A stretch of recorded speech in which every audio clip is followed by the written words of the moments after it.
marka haddaan wax yar ku soo noqdo arrintii akhuuna Ismaaciil barakallahu fi waladna Ismaaciil waan dhageystay anigu musaabaqadiisii waan dhageystay maadaama aan lajaanu taxkiimka aan kamid ahaan jirayna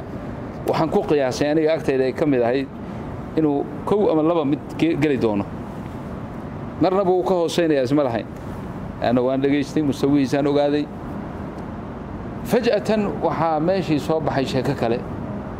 oo ah ninkii waaba la eriyay wadanka waa laga saaray jaaliyadda Soomaaliyeed ee ku dhaqan dalka Qatar ayaa soo dhaweyn ballaaran ugu sameysay masaajidka uu imaamka ka yahay Sheekh Cabdirashiid Cali Suufi Ismaaciil Cumar Madar oo ah wiil Soomaaliyeed oo dhawaan tartanka Quraanka uga qayb galay dalka Imaaraadka Carabta isla markaana la sheegay inay saameysay arrimaha siyaasadeed ee ka taagan dalalka Khaliijka taasi oo sabab u noqotay in dib loogu celiyo Soomaaliya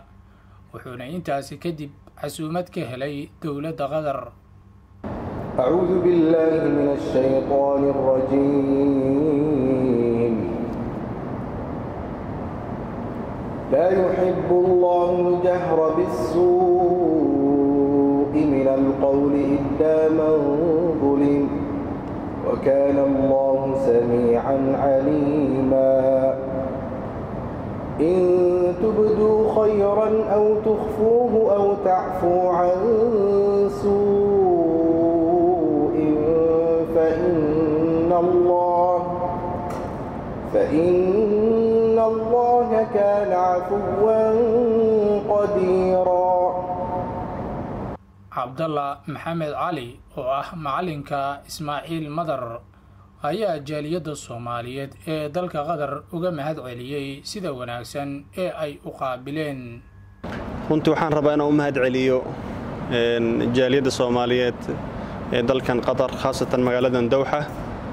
runtii ikraam aanan ka arki jirin yani jaaliyadaha kale ayaan halkan kala kulannay runtii wadamo badan aan tagno khaliijka yani kamid ah laakiin maanan arkin runtii Soomaalida joogto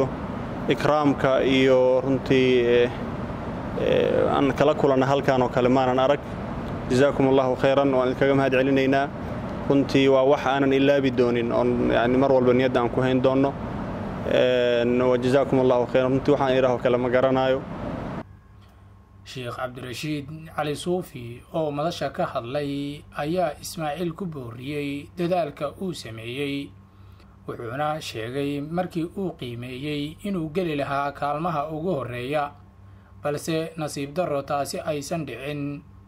wuxuuna tilmaamay inay wax laga xumaado tahay in la siyaasadeeyo quraanka le xaqiiqatan aad baan ugu faraxsanahay walaalahay jaaliyadda Soomaaliyeed ee wadankan Qatar ku nool زيارة أي نسوي زيارتين هل كأي نقول مادين مساجد كيجا الحمد لله هذا أنه رمضان كي كبحني أيام شوال بانو كجرة وأيام وذا بركيسن وذا خيرة بركات بانو تيجيكم بهذين يا زيارة عند سواب بوقتين بارك الله فيكم ثانيا وحان سيجارة وسود وينينا إخواننا ولا الذين نصوب بغضي ودن كانوا جيمت أخونا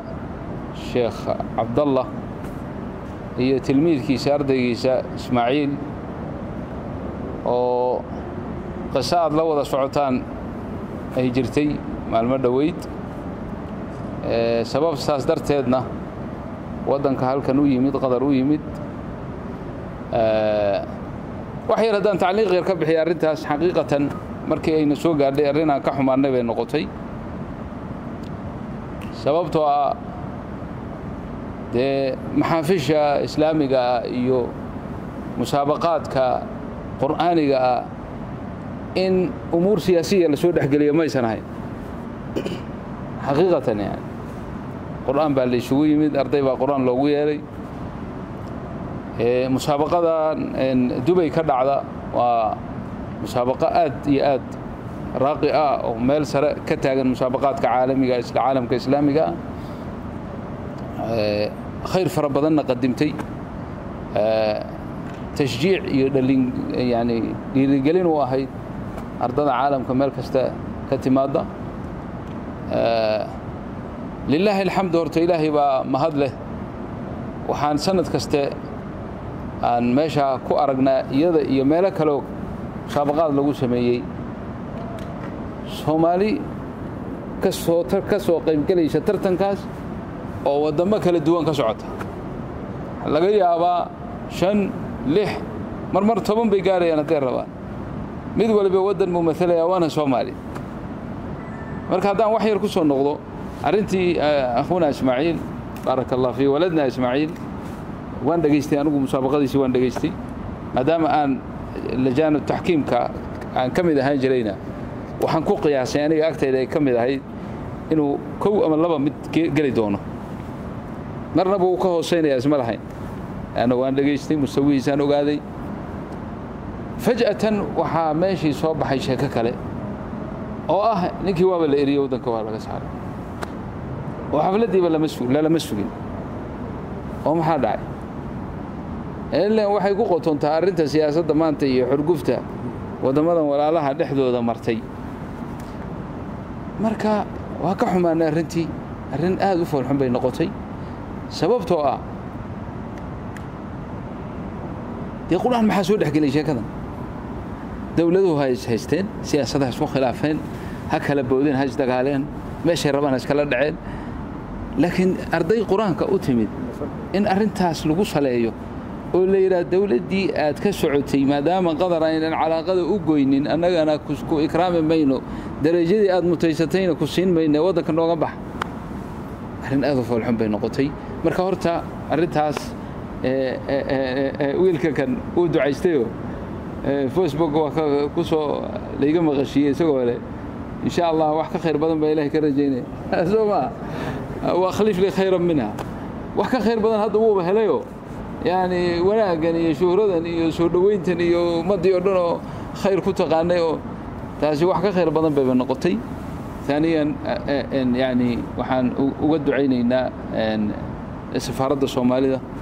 جزاهم الله خير أي هل كان جوكتا كالين توين أي كقعتين أرنتها سنة دولة قدر أوجد بيان oo ayarka jabri u noqoto jabkii soo gaaray iyo dibkii soo gaaray una waxba ka galbanin inuu dambi ku lahayn in loo kabo على الأقل la ikraamo la soo dhaweeyo ragii ka shaqeeyay dawladda qadar u sheegay waan iyagan aad iyo aad ugu mahadinayna in sha Allah tabaaraka wa taala sidaas oo kale yani nashkur yani dawladda qadar baan aad iyo aad ugu mahadinayna talaabadan ay arintaas ay ka qaaday oo aan filayo inaan wax kale ayna ahayn yani anagu masjid baan joognaa barnaamijkeena barnaamij quraan way hawl kale kuma jirno siyaasadna waxba naga magalin soo ma garan laakiin waxaan jecelahay in ay risaala gaadho dadkii saayeelay in falka ay sameeyeen fal wanaagsan uu san ahayn quraankana arrimahaas oo kale laga nazaho oo laga dahiro oo aan la soo dhaxgelin in risaaladaas ay gaadho ayaanu jecelahay in sha Allah hada kadibna inaan dib arinta loogu noqon marka tawfiiqda Allah na waafajiyo in sha Allah barakallahu fiikum wa jazaakumullahu kull khayr gudoomiyaha jaaliyadda Soomaaliyeed ee dalka Qatar Ali Askar ayaa isaguna sheegay inay soo dhaweynayaan Ismaaciil iyo macalinkiisa wuxuuna ka dhawaajiyay midnimada ka dhex jirta jaaliyadda Soomaaliyeed ee dalka Qatar waxaan soo dhaweynayaa walaalkeen Ismaaciil mar labaad anigoo ku soo dhaweynaya magaca jaaliyadda Soomaaliyeed ee Dooxa Qatar waxaad dhex joogtaa dad midaysan oo walaalahaaya oo maxaan ku leedahay jaaliyad mid qura ah safaaradeedii oo isku xidhan ilaahay idankii guul weyn baad gaari doontaa guusha aad gaari doontana waxaan ku leenahay waa inaad maxaan ku leedahay ilaahay idankiis aad waxa culayska aad sido mas'uuliyadda waa inaad mid weyn qaadaa sidii ummadaada aad wax ugu kordhin lahayd oo ilaahay idankiina ilaahayna uu inagu wada guuleeyo hadalkayga waan dheereeyay intaasoo ku soo koobaya waxaan leeyahay ilaahay subxaanahu wa ta'ala xaqahayna waafajiyo si kastaba ha noqotee ismaaciil ayaa muddooyinkii ugu dambeeyey waxaa si weyn uga faallootay warbaahinta soomaalida iyo weliba kuwa caalamka kadib markii ay soo baxeen wararka sheegaya in laga saaray tartankii qur-aanka xilli aan la shaacin natiijadii. intaas ayaan kusoo gabagabeynayaa warbixin kooban oo aan uga hadlaynay